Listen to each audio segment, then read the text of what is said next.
Is the epic story of a single sperm facing incredible odds to unite with an egg and form a new human life.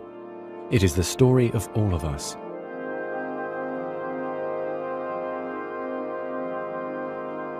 During sexual intercourse, about 300 million sperm enter the vagina. Soon afterward, millions of them will either flow out of the vagina or die in its acidic environment. However, many survive because of the protective elements provided in the fluid surrounding them. Next, the sperm must pass through the cervix, an opening into the uterus. Usually, it remains tightly closed, but here the cervix is open for a few days while the woman ovulates. The sperm swim through the cervical mucus, which is thinned to a more watery consistency for easier passage. Once inside the cervix, the sperm continues swimming toward the uterus, though millions will die trying to make it through the mucus. Some sperm remain behind, caught in the folds of the cervix, but they may later continue the journey as a backup to the first group. Inside the uterus, muscular uterine contractions assist the sperm on their journey toward the egg.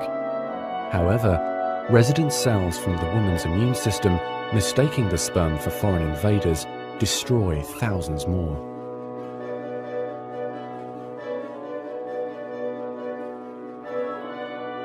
Next, half the sperm head for the empty fallopian tube, while the other half swim toward the tube containing the unfertilized egg. Now, only a few thousand remain. Inside the fallopian tube, tiny cilia push the egg toward the uterus. To continue, the sperm must surge against this motion to reach the egg. Some sperm get trapped in the cilia and die. During this part of the journey, chemicals in the reproductive tract cause the membranes covering the heads of the sperm to change. As a result, the sperm become hyperactive, swimming harder and faster toward their destination. At long last, the sperm reach the egg. Only a few dozen of the original 300 million sperm remain. The egg is covered with a layer of cells called the corona radiata. The sperm must push through this layer to reach the outer layer of the egg, the zona pellucida.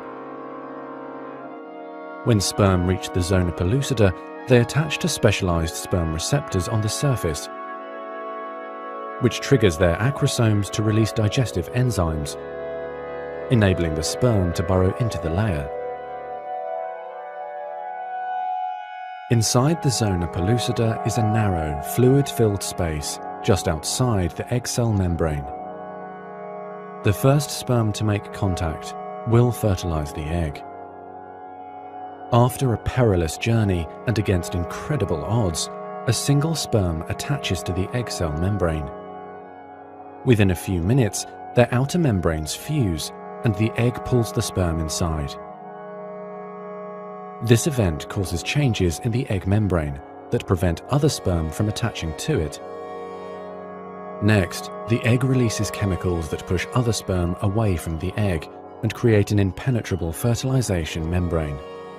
As the reaction spreads outward, the zona pellucida hardens, trapping any sperm unlucky enough to be caught inside. Outside the egg, sperm are no longer able to attach to the zona pellucida. Meanwhile, inside the egg, the tightly packed male genetic material spreads out. A new membrane forms around the genetic material, creating the male pronucleus. Inside, the genetic material reforms into 23 chromosomes. The female genetic material, awakened by the fusion of the sperm with the egg, finishes dividing, resulting in the female pronucleus, which also contains 23 chromosomes.